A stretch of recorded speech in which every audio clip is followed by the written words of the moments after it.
3. Okay, I'm gonna put just a regular paper bag. I'm gonna put it in the water.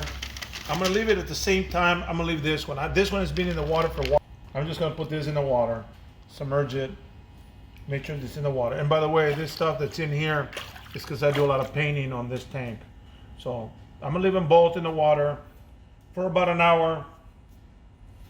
And then I'm gonna come back and I'm gonna see the difference here. You're already seen how this one works, but I wanna see this one. I'm gonna leave them in the water and then I'm gonna pull them both and see which one holds water and which one doesn't. 3. Okay, this tool has been in here, actually, believe it or not, it's been in here for almost 3 hours. And I'm just gonna pull one at a time, see what happens. This is the paper one, and as you can see, it just fucking fell apart. Okay, let's see mine, see what it did. I'm actually gonna try to lift it with water, see what happens. There it is. And it has water in it. Look, it's full of water. Yeah. Look at that. That's why this works so well. That's my proof.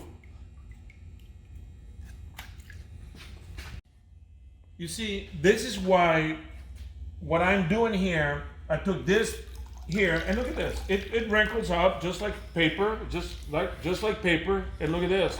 Same one. I can go in there, fill it up with water.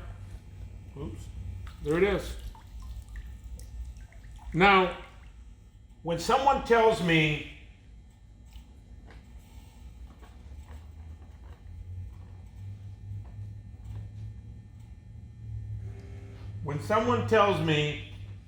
that my product doesn't densify, there it is.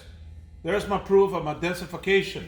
So you see, when I tell you that I got a spray, that I can spray something on it and nothing can penetrate it, there's an example of a piece of paper that has never been densified versus a paper that has been densified with my product. So you see, when I tell you, I'm telling you straight that it works and it guaranteed that it works. That's my proof.